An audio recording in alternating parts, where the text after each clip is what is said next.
Welcome everyone, and sorry for any technical difficulties that you may have encountered when you're first trying to call in. Thank you for taking the time to be here with us today as we continue with the Cal-OAR training series. As many of you know, this is the third in our Cal-OAR webinar series, the Cal-OAR Performance Measures Phase 1 training. We're happy that each of you is here with us today and hope you find this presentation informative. During today's training, please type any questions into the chat box, and we'll do our best to address the questions at the end of today's training as time allows. I'm Juliana Minilatz, and I'm the Cal-OAR specialist here at CDSS, and I'm joined by... Good afternoon, everybody. This is Michael Billingsley from the CalWORKs Employment Bureau. In addition to Michael and myself, we have some folks on the call from each of the consortia to help with any specific questions that arise during today's training. Now we'll take a look at today's training agenda. Today we'll start to dive into more of the detailed and technical aspects of the Cal-OAR performance measures. By the end of this presentation, our goal is that you'll be able to explain what each Phase 1 measure represents and who is included in them, identify which Phase 1 measures utilize data from SAWS, and demonstrate which SAWS data fields affect each Phase 1 measure. We'll accomplish this by providing an overview of each Phase 1 performance measure, and then review the CalWORKs, LRS, and C4 screens that will be used in the measure calculation. We also want to recognize quickly that you all are really the experts on the consortia systems, and today's training is to provide you with a roadmap to each measure. The goal is to provide counties with the information needed to understand where the data for the Cal-OAR performance measures is coming from. As we embark on the performance measure focused trainings, it's important to pause and consider the measures within the overall Cal-OAR context. Cal-OAR is a continuous quality improvement process, and the measures are only one piece of the puzzle. The measures alone are not Cal-OAR. They will help guide and inform analysis in the county self-assessment and assist in identifying areas for improvement and innovation in the system improvement plan. Guidance and training around the continuous quality improvement process will follow this upfront focus on the performance measures. With that said, while the measures themselves are not Cal-OAR, they will provide new and important information about our CalWORKs program. Just a quick reminder, each of the webinar recordings and all associated materials will be posted on the Cal-OAR website within several weeks of the conclusion of this webinar. The PowerPoint presentation is currently on the Cal-OAR website, and if you didn't receive the email earlier with the PowerPoint attached to it, you can navigate to the Cal-OAR website to the Training and Technical Assistance link that's in the chat box and download the presentation. Today's training is the next step in a series of trainings to help prepare and support you to effectively engage in and reap the benefits of Cal-OAR. We started with the Cal-OAR 101 and the Cal-OAR data overview sessions, where we provided conceptual overviews designed to help establish a shared understanding and awareness of Cal-OAR and lay the groundwork for today's and future trainings. We split the performance measure trainings into 4 parts. Today's training will cover the Phase 1 measures. The next training on July 16th and 19th will look at the demographic data elements that are used throughout the measures. The existing reporting measures training will take place August 6th and 8th and include those measures that utilize EDD and MEDS as the data source. And finally, the Phase 2 measure training will be scheduled for spring of 2020. More information around the dates and times for each of those trainings will be provided later on today. We're also planning a data quality assurance quality control session where we'll be asking counties to share their QA, QC approaches and best practices. And finally, we'll be providing a demo of the Cal-OAR data dashboard. Again, today's training will focus on the Phase 1 measures, and that's the engagement rate, the sanction rate, the sanction resolution rate, the orientation attendance rate, the OCAT appraisal completion timeliness rate, the first activity attendance rate, the improved literacy, basic skills, English language acquisition rate, and the community college progress rate. As a reminder, this set of measures will be included in the first county self-assessment. For today's presentation, we'll follow the same structure for each measure. We'll begin by looking at some basic information about the measure, the numerator, denominator, the data source, and the frequency of calculation. Then for the measures that utilize SAWS data, we'll zero in on the data fields within SAWS that will be used for the numerator and the denominator. As a reminder, the denominator is the total population that we're looking at, and the numerator are the people that are in the denominator that satisfy a certain condition. So for someone to be included in the numerator, they must first be in the denominator. The way the calculation works is from top to bottom. The numerator divided by the denominator gives you the measure calculation. So for example, if we want to know what percentage of people in a group smoke, and there are 100 people in the group, and 10 people smoke, our numerator is 10, our denominator is 100, so our calculation is 10 divided by 100, or 10%. All right, so we'll begin by looking at the 6 measures in phase 1 that utilize SAWS data. We'll start with the engagement rate. Here we want to get a sense of who's participating in an activity for any amount of hours, without specific regard to the activity type or the amount of hours. The important thing here is to know if someone is participating. For the denominator, we'll include all those welfare to work active participants that should be participating and exempt volunteers that have chosen to participate.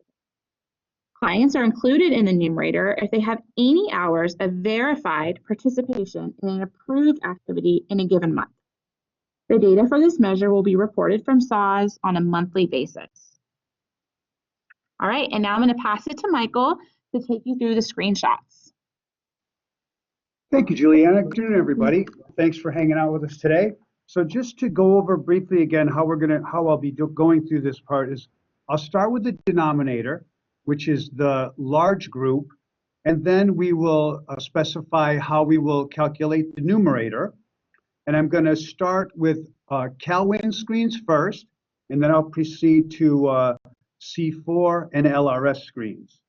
Just briefly, for those people that are in CalWIN counties, to let you know, CalWIN does have an online user manual where some of this information can be found.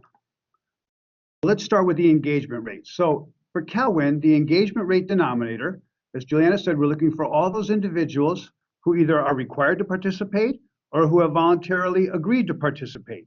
And this denominator information is contained and entered on this Maintain Employment Services Participation screen that you see in front of you.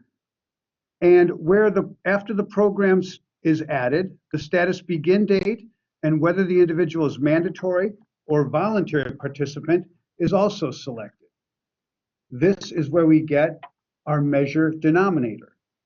For the numerator then, all those individuals who we have determined to be mandatory or voluntary participants, we want to know how many have actual hours of participation. That information is entered and found here on the Maintain Participant Activity screen. And you can see in CalWIN there are options to enter the information either by day, week, or month. This screen shows the weekly input option view, where the hours are input by week and are totaled at the bottom where you see the attendance hours total here arrow for the month. And so for this measure, the monthly total is what we'll be using to calculate the measure. And recall that any hours of participation reported in this box will satisfy for inclusion into the measure numerator for CalWIN.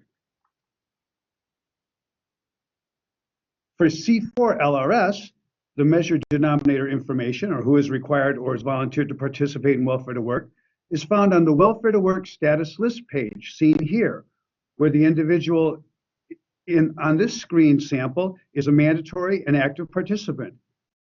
However, this information may also be accessed on the case summary page after it has been input here. And here is a view of the case summary page in LRS C4 that also provides the information about welfare to work program status that was input on the welfare to work status list page shown on the previous slide, and indicates that an individual is active and should be counted in the engagement rate denominator. Then, for the measure numerator, numerator, which counts all those individuals listed as required or willing to participate who have actual verified hours in an approved activity, individuals will be counted in the measure numerator when the worker navigates to the customer activity list page seen here and clicks the progress button for the activity that the customer has provided actual hours for. That will take you to the activity progress summary page. The activity progress summary page, seen here, is where the worker would click on the link for the activity attendance week where the actual hours will be entered. Clicking on the blue link under the activity attendance week will lead to the activity progress detail page for the selected week where the hours can then be entered and recorded. Seen here.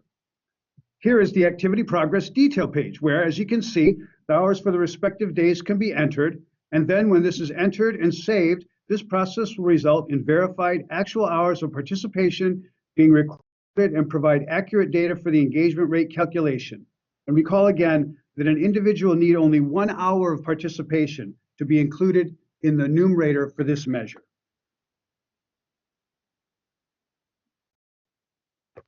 Great, thank you, Mike. Now we'll move on to the next measure, and that is the sanction rate. So the sanction rate is something that lots of folks look at, but there hasn't been one main way to calculate this.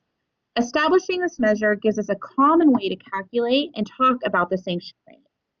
The denominator includes all those individuals that could potentially be sanctioned and those that are sanctioned.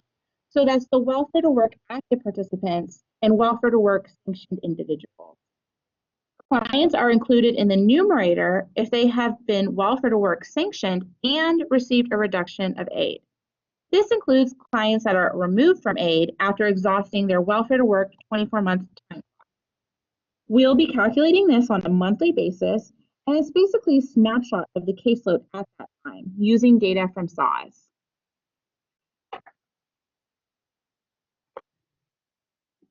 Thank you. So for the denominator in CalWIN, we need to record and accurately operationalize the sanction rate calculation. We first need the denominator, or all the individuals either required to participate or currently sanctioned. To find those clients that are required to participate, again, that's found on the Maintain Employment Services Participation screen, where the black arrow shows the program status, which is reported there.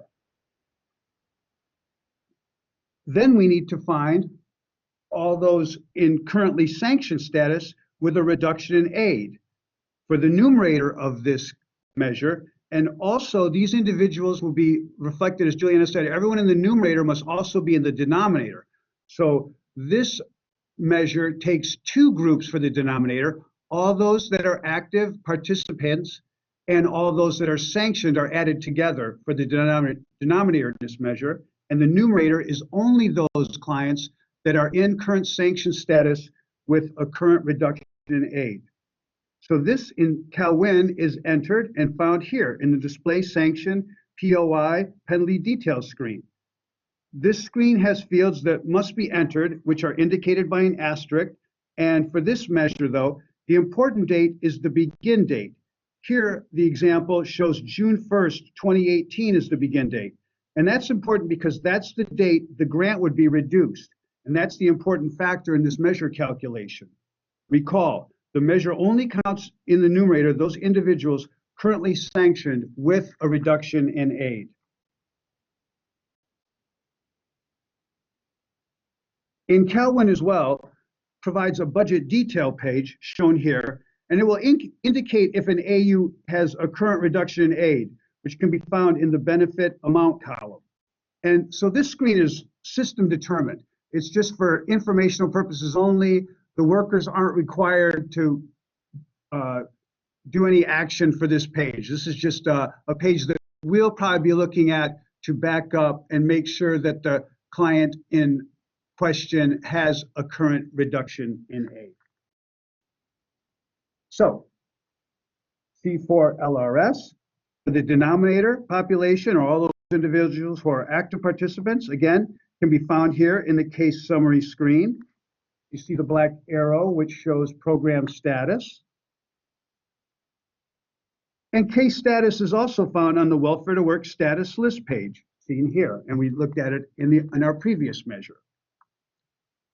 This is where we will get part of the denominator for the measure from.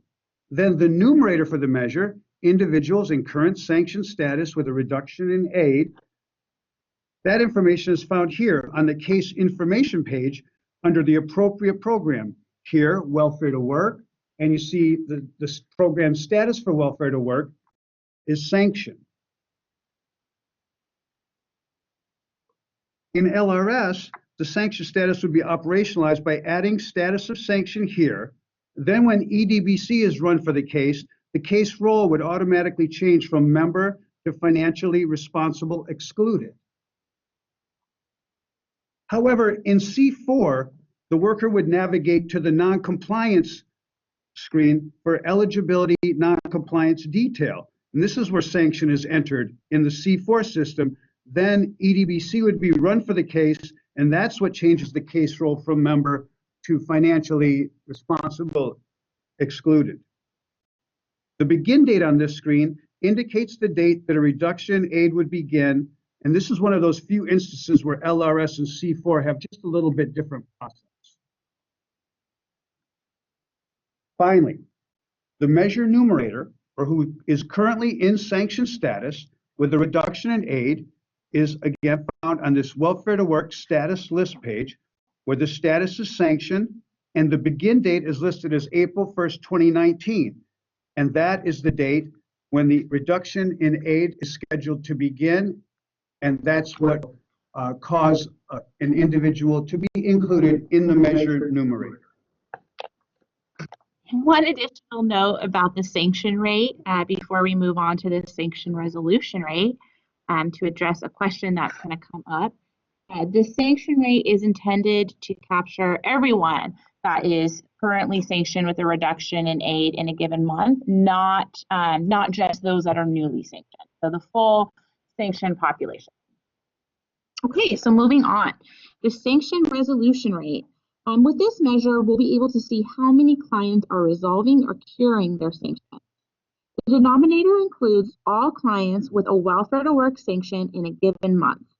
The numerator looks at all clients that resolve their Welfare to Work sanction and have aid restored in the following month. This includes clients that resolve their sanction by receiving an appropriate exemption. This measure is unique in that we're looking at data across 2 months. This is to ensure that everybody that could possibly cure or resolve their sanction in a given month is included in the denominator. We'll be calculating this on a monthly basis using data from SAWS. Thank you, Juliana. So in CalWIN, to find all those individuals who are currently in sanction with a reduction in aid, we look at that same screen we used for the numerator of the previous sanction rate measure. Display sanction POI penalty detail. So this population of people that are sanctioned with a reduction in aid will be the denominator for this sanction resolution measure. This screen shows that the client is currently in sanction status. Then, this same screen is used to find and enter the measure numerator in CalWIN, or how many of the people who were in sanction status with reduction in aid cured their sanction and had aid restored in the subsequent month. This screen provides the begin date and the end date of the sanction. This signifies that the individual has cured a sanction from the previous month, and so they would be counted in the measure numerator. Again, CalWIN provides this display eligibility summary page, and we can see that aid has been restored by looking at the benefit amount column. And again, this screen is just for information. We might use it, but it's not anything that workers have to do anything with. It's just for informational purposes only, and it's just an added fail-safe to it, so we make sure that the client has had aid restored. For LRSC4, the information that informs the measure is entered and can be found in the case info screen. First, for the measure denominator, all those clients in current sanction status with a reduction in aid, information will come from the same data point used as the numerator from the last measure, just like in CalWIN. The measure numerator information is found in the CalWORKs person history screen. And here you see that the client has cured the sanction and is returned to being an aided member of the AU in May when they were sanctioned in April. So this person would be counted in the denominator and the numerator for the May sanction resolution measure.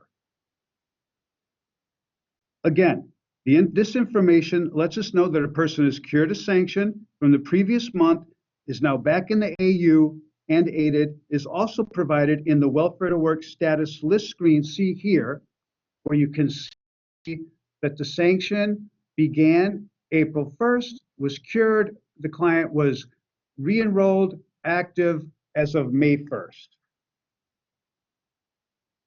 Again, in C4 only, the worker would have to adjust the details of the sanction in the eligibility non-compliance detail screen seen here. And again, the fail-safe, like the detail summary page in CalWIN, LRS C4 has this screen that provides the information, the backup information that the client is active, enrolled, and that the grant has been restored.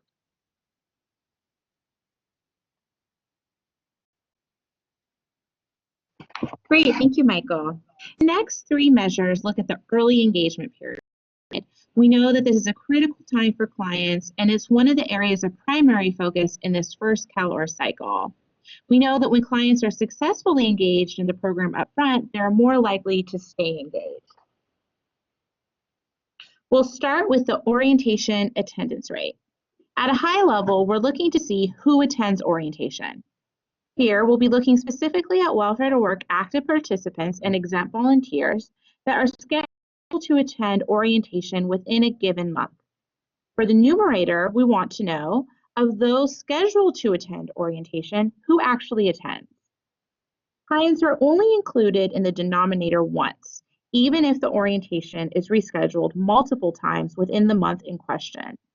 If the orientation is rescheduled within the same month, one or more times, and the individual attends orientation during one of those appointments, they are counted as a positive in the numerator, regardless of whether they attended the first scheduled orientation. If the orientation appointment is rescheduled to a subsequent month, then the individual's attendance or lack of attendance will only be included in the measure for that subsequent month, not in the month of the original appointment. We'll be obtaining the data through the SAWS and calculating this on a monthly basis. Thanks, Juliana. Let's look at how we get the denominator and numerator information for this measure. In CalWIN, the orientation attendance rate will be calculated by using the data fields found in this screen. First, for the denominator, the activity, here Welfare to Work orientation, is entered on the Maintain Participant Activity screen, where the program and activity are selected and a planned start date for the specific activity is entered. For the numerator of the orientation rate measure, we need to know who attended the scheduled orientation and when they attended. In CalWIN, this information will come from the Maintain Status History screen. First, choose the activity orientation, then under the activity status column, choose completed and enter the completion date. This will record when someone has attended their orientation and allow us to ascertain if a person included in the measure denominator should also be included in the numerator. This data, showing all individuals scheduled to attend orientation in the report month, is also provided in the Maintain Status History screen, where the program Welfare to Work and the activity orientation can be found below the blue bar labeled Individual. The previous screen, the Maintain Participant Activity screen, also has a mandatory planned start date entry that, when activated, will automatically change the activity status to referred when it is completed and saved. So the date that the activity is scheduled to occur should be entered in the begin date column. Then when the activity is completed, the completed date should be entered in the begin date column in the completed row. That way, well, we know that that's not always the way that it's done in all the counties, but that begin date currently can be defined as the begin date of the status. But for the Cal-OAR measures to be calculated properly and your county to receive accurate orientation attendance rate calculation requires that we know the actual date that the orientation appointment was scheduled to occur, and that should be entered in the begin date column along with the date that the activity was completed. In LRSC4, this measure looks at who attended their scheduled orientation. So in LRSC4, the denominator who was scheduled for orientation is found here in the customer activities list screen. When an orientation activity is created in the customer activities list screen in the employment services tab, a start date must be set. This is paired with the type of activity, in this case, orientation. That would put someone in the denominator and indicate that they had had a scheduled date to attend their orientation. To be included in the numerator of the measure in LRSC4, when the status is set to completed, the activity is considered completed. Hey, that's great. This paired with the type of activity, here being orientation, provides this data element. Great. Moving on to the OCAT appraisal completion timeliness rate. Here we want to know how timely clients are doing their appraisals. We're specifically trying to see if the appraisal in OCAT is happening within 30 days after aid is granted. Clients that are granted aid and required to complete an appraisal in the measurement month are included in the denominator. Those get into the denominator, clients get into the numerator if they complete their appraisal within 30 days. Again, our population is welfare to work, active participants, and exempt volunteers. When we say complete their appraisal, what we mean here is that all questions appropriate for the individual have been completed, and the client does not need to return to finish any piece of the appraisal. It's important to note that SAWS data will be used here, not data from OCAT, and this will be calculated on a monthly basis. Thanks, Juliana. So, for the denominator of the granted aid and required to complete OCAT within 30 days of grant of aid in CalWIN, that will be calculated using the data fields found in the following screens. First, for the denominator, we need to find all those scheduled to attend appraisal here in the Maintain Status History screen, where just like for the orientation attendance rate, the program welfare to work and the activity appraisal are chosen from the fields under the blue bar, individual. Then, under the activity status column, select plan start date. The date that the activity is scheduled to occur should be entered in the begin date column.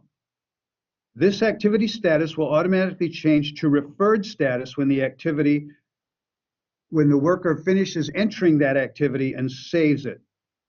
We know that currently begin date can be defined, as I said before, as the begin date of the status, but for the Cal-OAR measures to be calculated properly and your county to receive an accurate appraisal, timeliness attendance rate calculation requires that we know the actual date that the appraisal OCAT appointment is scheduled to occur, and that should be entered in the begin date column in the activity status row. So for the numerator, we need a couple different things. We need to know who completed OCAT, but then we also need to know when they completed it and if that completion date was within 30 days of their aid being granted. So this is a little bit more complicated calculation on our end, but for the worker and for the input, it's really not any more complicated. It's just one more thing that we look at. So to find the numerator, we need to know that the activity was successfully completed, which can be found in CalWIN here on this Maintain Status History screen, which when it's completed, the activity status should be changed to completed. The date of activity completion should be entered. This will allow for county to accurately be credited for all those who complete appraisal/OCAT. Then we need to accurate completion of the activity listed here, because then we need to compare that activity completion date with the date of aid being granted, which is determined in another screen here. In CalWIN, the approval date that will be used to calculate the measure is provided in the Inquire on Case information screen seen here, where you see CalWORKs was approved here, and that's the date that will start the clock on that 30-day CalWORKs appraisal OCAT completion. That was hard to say. Okay.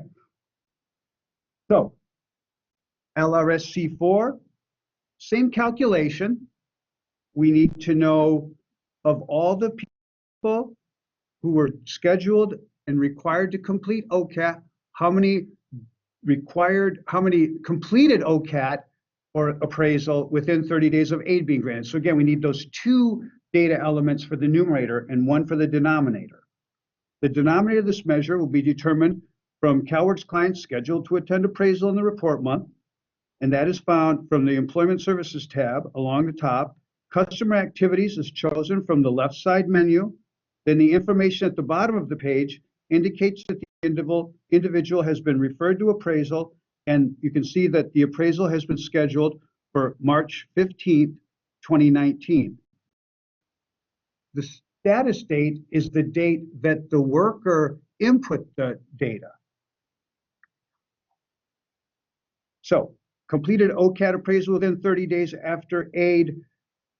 Numerator for this measure requires those two pieces of information: the date appraisal was completed and when the individual was approved for aid. Completed appraisal is found on the customer activity list page when the activity appraisal status is changed from referred to completed satisfactorily, and the start date is the date that the activity status changed from referred to completed. So this date, seen here, March 15th, 2019, is the date that appraisal was completed, and so that date will be compared with the beginning of aid date to see if it was within 30 days. In C4 LRS, the aid granted date can be found in the CalWORKs client history, where there's information about the program application date and the approval date, which is the action date of the approval action.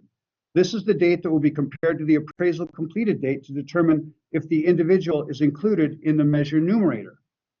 However, since the action date will be overwritten if EDBC is run multiple times, ultimately, the EDBC run date here in the EDBC list page will be used as the aid granted date. And again, this is opaque to the worker. This is a system generated page. And that will result in your county receiving an accurate OCAT appraisal within 30 days of aid being granted measure calculation. All right, so we'll move on to our final measure that utilizes SAWS data for today's training, the first activity attendance rate. At a high level, we're looking to see whether clients participate in their first activity after developing a plan. In a given month, of those that are scheduled to participate in their first Welfare to Work or Family Stabilization Plan activity, who actually attends with verified hours? Again, we'll be looking specifically at Welfare to Work active participants and exempt volunteers. We'll be obtaining the data through the SAWS and calculating this on a monthly basis.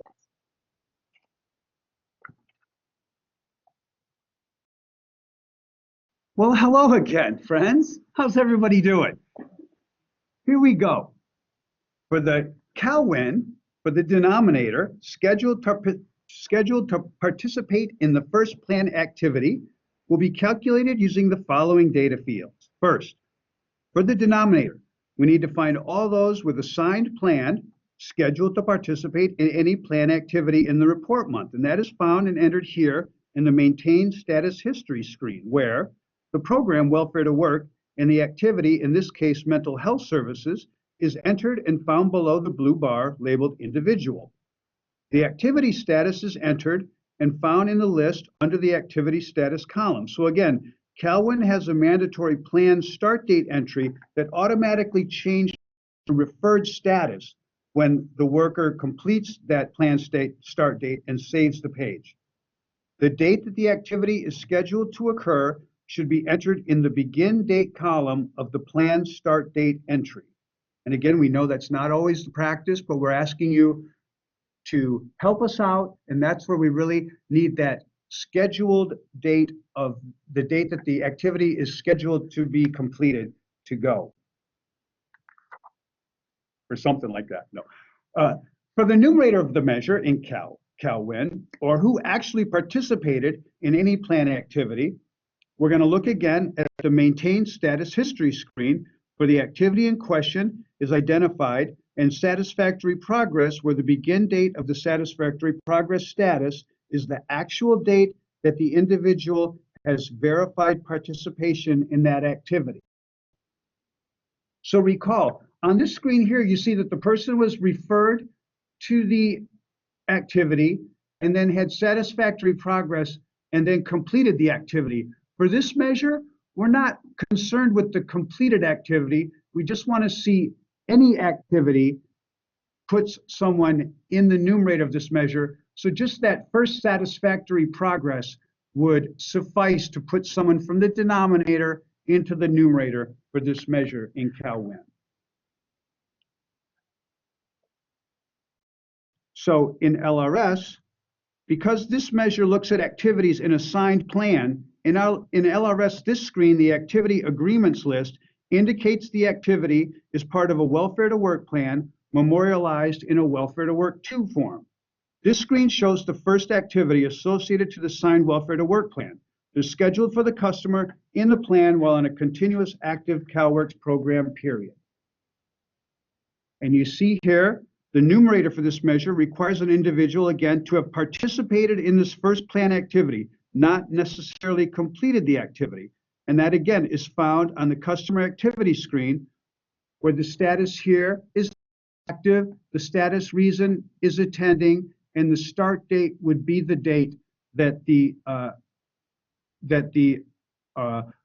client would be known to have verified hours in the activity. And you see Clark Kent doing very well, satisfactory school attendance, and we're all very proud of him. Great, thank you, Michael. So the next 2 measures use data from the Community College Chancellor's Office. CDSS will be working with the Chancellor's Office to obtain the data directly, and counties do not need to provide this data. We know that completing an education program can take a significant amount of time, and so looking at incremental education and skill gain success is important to supplement longer-term data on educational completions. With this improved literacy, basic skills, and English language acquisition rate, we will get a sense of how clients are progressing. In the denominator, we'll start by looking at all welfare to work individuals that are enrolled in English as a second language, adult basic education, adult secondary education, career technical education, as determined by a data match with the Community College Chancellor's Office. Then in the numerator, we'll be counting individuals that have improved by 1 or more educational functioning levels or career technical education milestones. Again, we'll be obtaining this data on an annual basis from the Community College Chancellor's Office directly. Counties will not be administering any pre or post testing for this measure. Next, we have another education measure that gives us a sense of how our clients that are pursuing education are doing in a shorter term look. In the denominator, we will include all welfare to work individuals that are enrolled in community college as determined by a data match with the Community College Chancellor's Office. Clients will be included in the numerator if they're in good standing at the community college.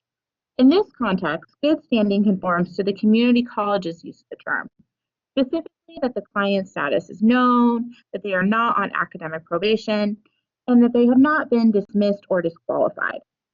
We'll be obtaining this data and calculating the measure on an annual basis. So with that, we're nearing the end of today's training. Let's take a quick look at the content that will be covered in each of the upcoming performance measure trainings. And just a reminder that this training will be repeated on July 11th. Here you see the demographic data variables that are used throughout the Cal-OAR performance measures. And in our next training on July 16th and 19th, CDSS will share screenshots from the consortia that demonstrate where each of these variables is coming from. You can see the training delivery dates and times at the bottom of the slide. And the elements that will be covered in this training are the case number, the SIN, the MEDS primary aid code, non-MOE aid code reason, date of birth, program entry date, sex, gender, race, ethnicity, language, single parent AU type, and welfare to work program status. On August 6th and 8th, we'll provide a training on the existing reporting measures. These are the measures that utilize EDD and MEDS data. As a reminder, these measures will also be included in the first county self-assessment alongside the Phase 1 measure. So this includes employment rate of current CalWORKs individuals, wage progression, post-CalWORKs employment rate, rate of exits with earnings, rate of program reentries, rate of program reentries after exit with earnings, and intergenerational CalWORKs enrollment rate, which is a state level look only. So again, the dates and times are included on the slide. Finally, the Phase 2 measures will be the last training in our performance measure series, and this will not occur until next year, spring, summer of 2020. And as a reminder, counties are not required to include these measures in the first county self-assessment. So this will include the OCAT appraisal to next activity timeliness rate, the education and skills development access rate, the education and skills development utilization rate, the child care access rates, the HA and HSP access rates, the ancillary services access rates, the transportation provision timeliness rate, subsidized to unsubsidized employment rate, educational completion rate, home visiting transitions to welfare to work engagement rate, family stabilization transitions to welfare to work engagement rate. For additional information, you can go ahead and access the resources that you see listed on your screen. See the Cal-OAR website. We're trying to use that as a source of all sorts of information for counties. And if you did not receive meeting invitations for the upcoming trainings that I mentioned, the dates, times, and information is all located on the website and is posted there now. You can also email the Cal-OAR inbox at any time. I'm happy to answer any questions that way. Or join us on the 2nd and 4th Wednesday of every month from 11 to noon for the Cal-OAR Forum, which is an opportunity to ask any and all Cal-OAR related questions. And the information for that, the call-in and whatnot, is also located on the Cal-OAR website. I also strongly encourage folks that have not looked at ECL 1940 to please do that. It gives lots of information on the performance measure definitions. So that may answer any outstanding questions that you have. Again, that's ACL 1940. Okay, so with that, we will go ahead and move into the question and answer phase of today's training. Due to a technical glitch that I think many folks experienced on the front end of this training today, our consortia partners that were available on the line may not have speaker access at the moment. So if you're on the line and you're from Cal-ACES or Cal-WIN, please press *0 and the host will upgrade your line to make sure that you have the ability to speak. Okay, so with that, we will pause for one moment while we go through the questions that have come in so far.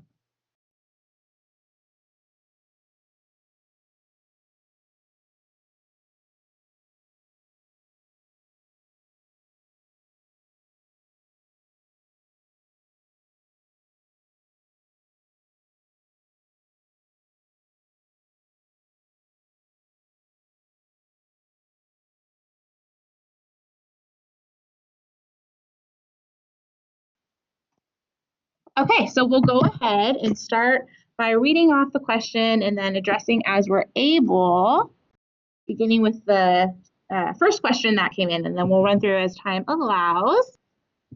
So the first question regarding the attendance hours the attendance hours for the engagement rate. If the client has 0 participation hours, must they enter 0 in the attendance for the week on the activity progress detail page, or can the fields be left blank?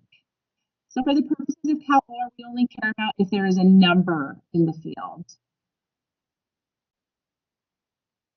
Yeah, that's more county practice and more like consortia-specific data entry. But for the purposes of the engagement rate, if they have no participation hours and they're required to participate, no matter how you enter the data for hours, and it'll come up that they don't have any, they will be included in the denominator, but not the numerator for the measure for that reporting period. Okay, the next question, clarification. Oh, sorry, we already addressed that one. So we'll move on to the next one. And the question is, what day of the month will the data be pulled? So I think that we'll ask Joel if he knows what day the consortia is intending to pull data for the files. We have still just, we're still working on the exact date that we're going to pull the data, but we don't have the exact date at this time. It will be for a previous month, though. It won't be on the last day of the month. Yeah. So, and that's something that we can certainly update the calendar on once we have that information. Yes. Okay, so the next question, question number 4, is in regards. Oh, people could not hear Joel. Okay, so the response from Joel was that that we don't know yet. We don't know yet, but the data will be pulled after the completion of the measurement time period. And once we do have that kind of figured out, we will ensure that we share that information with counties. And so ACL 1941? Yeah, no, 1940. 1940 has all of the measures, even the monthly measures, will be lagged a couple of months. So they won't be like on the last day of a month, you're going to report for that month. So no matter what date the data is actually pulled, we want counties to have confidence that we're going to give them sufficient time to have their data complete in the system before we pull it. Even the monthly measures will be lagged a couple of months to make sure that data entry will be completed. Yeah, excellent point, Michael. So for some of these measures, there's like a 6-month lag, and you can see each of the specific reporting lag times in that ACL, but the thought is to ensure counties have sufficient time to enter information into the system. Okay, the next question, and this is in regards to the sanction resolution rate. This shows the status going from sanction to active. However, it should go sanction to non-compliance in the process of curing and then to active. Will this still be captured in the numerator? So it sounds like the question, what we're hearing is that the way we presented it possibly missed a step. Sound right? Yep. Hi, Joel. Let's see if we can get this.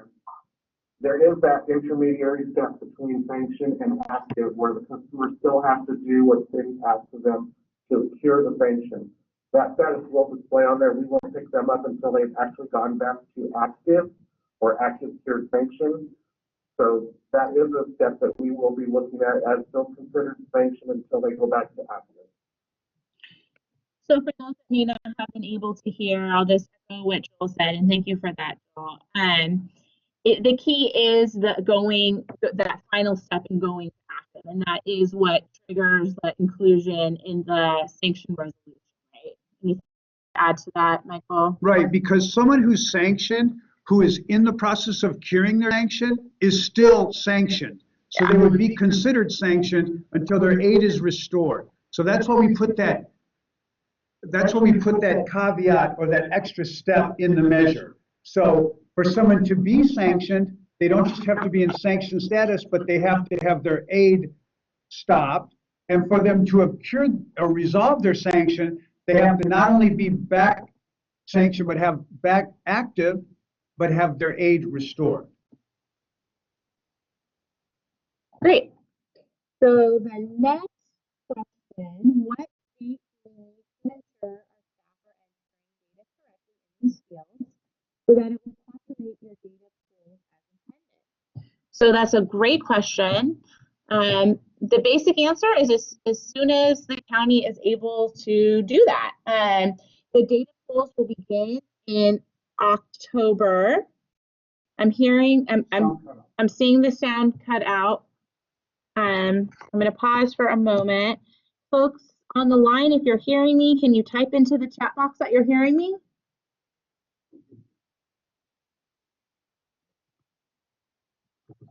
Oh, okay. Yes, great. Okay, so we're going to continue. So the question was around when data needs to be entered accurately and consistently for Cal-OAR. The first data pool will begin in October, and we'll be publishing these phase 1 measures online beginning around January 2020. So the intent is for counties to take this information today or take it on July 11th when we provide it and start implementing this within their county. However, we do recognize that some of these changes will take time, and we'll work with counties as they're kind of making the needed changes. And we do anticipate this first cycle of Cal-OAR to be really a learning cycle, and wanting to allow for that time for counties to kind of get on board with everything and make sure that data is being entered consistently and correctly and all those good things. Okay, the next question. Will the phase 2 measure on OCAT to next activity? Will it measure all OCAT fields completed? So this is in regards to, one second here. OCAT appraisal to next activity timeliness. And this one will look at the time from when the county puts in the completion of OCAT appraisal into the system to the time that the next activity is scheduled. So it does not rely on OCAT being completely filled out. It relies on the county assessing that OCAT is completed as appropriate for that individual. Exactly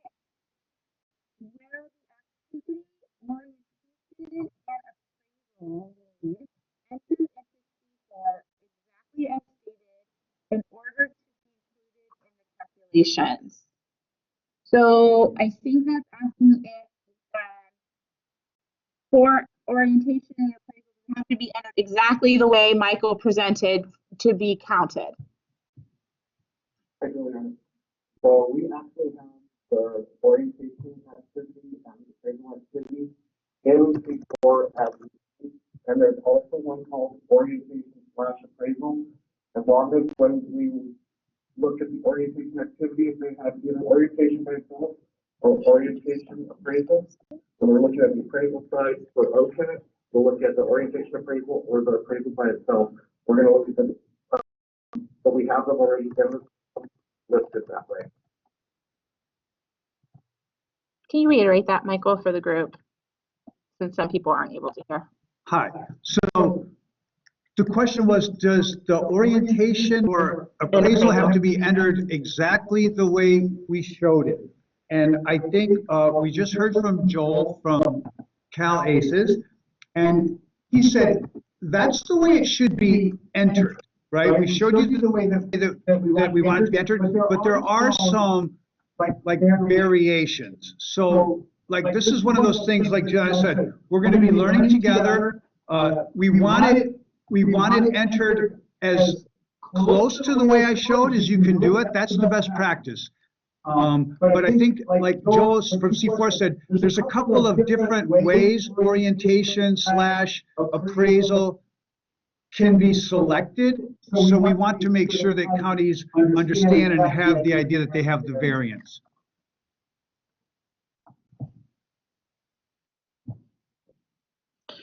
Okay, so I'm going to pause there for a moment, and I'm just going to take a temperature of the group. I'm seeing a lot of comments coming through that the sound quality is not good and folks aren't able to hear us well. And so I would offer up that we can take back all of the questions that have been submitted and provide written responses and post it on the website as an alternative. For those of you that are on the phone right now, if you can just kind of vote if that's okay, or if you want to continue in the chat box, and then we'll follow your lead. So I'm just going to pause for a moment. Oh, and other people are hearing fine.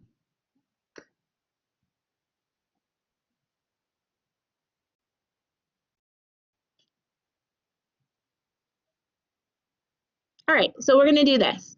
We're going to continue because some folks are hearing us fine. For those of you that are not hearing us fine, we will post a Q&A with all of these questions and answers after the fact. So whatever suits your needs, please go in that direction. So either continue on with us, or you can log off of the webinar for today. Okay, so then the next question. Is data captured by the activity type in C4 for the orientation and appraisal measures? Yeah. Yes. Yes, the answer is yes.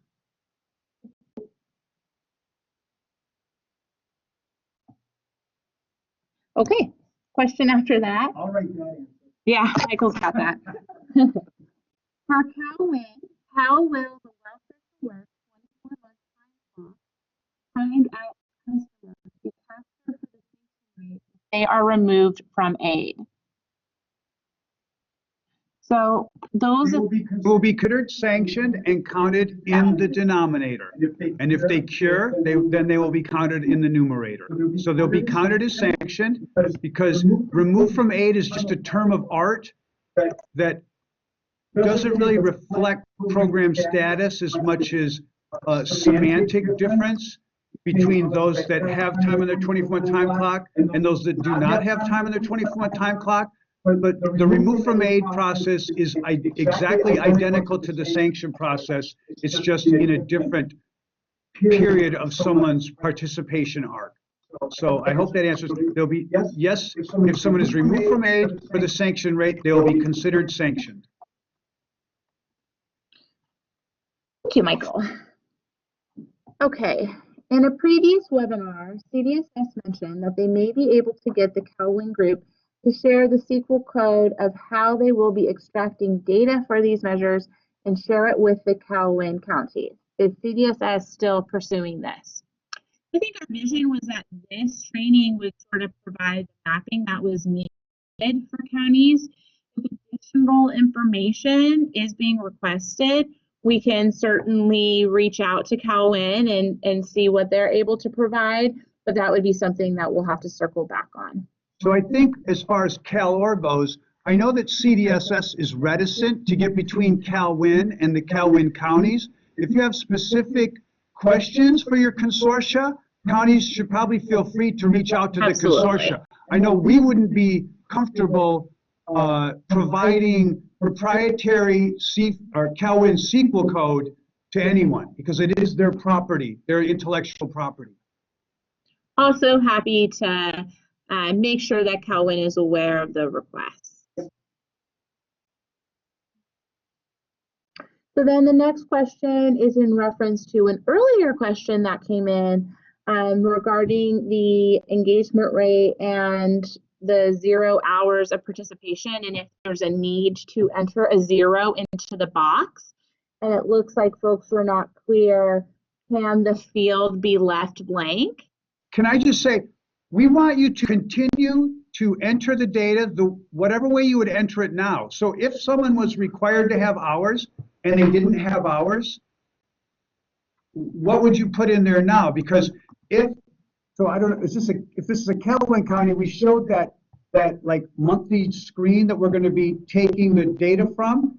And if it came up 0 or NA at the bottom of that, we're going to consider them to have not had participation. So, I mean, that's kind of like inside baseball for the consortia. Whatever you guys are doing now, I would say that that's what you should continue to do. I think what we will say is that if the that calendar screen doesn't have more than one or more in the like end of the month tally, then we'll consider that the person had no hours, and they would be considered and counted in the denominator, but not the numerator in that case. Great, thank you, Michael. In our county, we often complete the orientation and appraisal before the case is approved. Will this have a negative effect on our orientation timeliness rate? I think we're going to have to take that one back.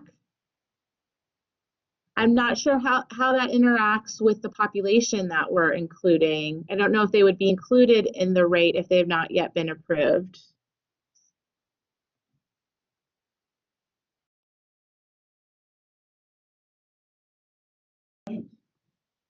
We'll go ahead and take that back. That response will be provided when we do the written Q&A after the fact.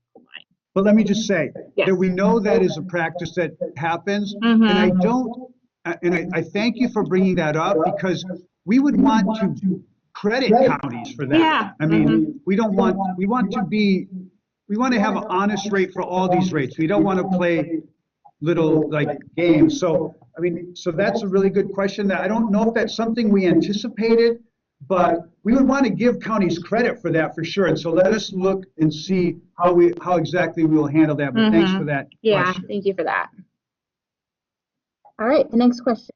For the measurement of OCAT within days of aid granted, for CalWIN, when the case is approved, the date on the screen shown reverts back to the application date or the first date that the AU is eligible.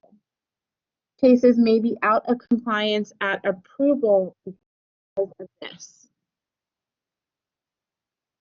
So I think this one's a little bit more technical, and we would want to consult with CalWIN about this one also. Yeah, and then to a question that came up in the comment box asking if someone from CalWIN is on the call.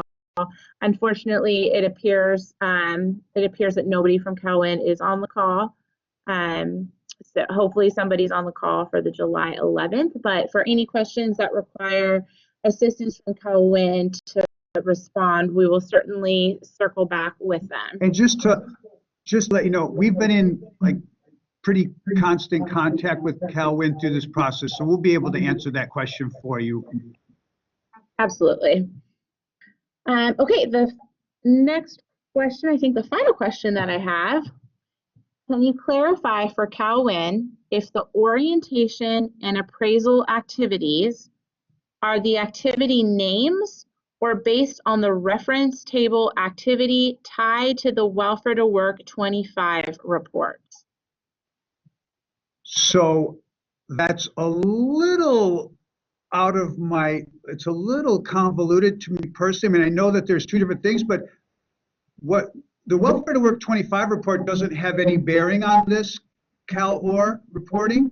So we'd be looking I think the way you phrased it was, we'd probably looking at the activity in the consortia as it's listed in the participant screen. That's right. Not the 20. They're the same activities, of course, right? But they're not. We're looking at the activity as being reported and memorialized in the consortia screen. So we will circle back to CalWIN and get confirmation. So those are the questions that we are tracking today. And like I said, we will work on a written Q&A and provide that online. And that will accompany the webinar materials from today. And look out for that probably within 2 weeks or so, I would say, with the upcoming holiday. And with that, we will go ahead and conclude our time here together. Thank you everyone so much for your participation and for hanging in with us through our technical challenges and all of that. We really appreciate everybody's energy that you're bringing to this effort. There is a link right now in the chat box, and it contains a training evaluation. Please do fill that out. We review the training evaluations after the fact and do our best to accommodate and improve before our next training. So know that we do look at those responses.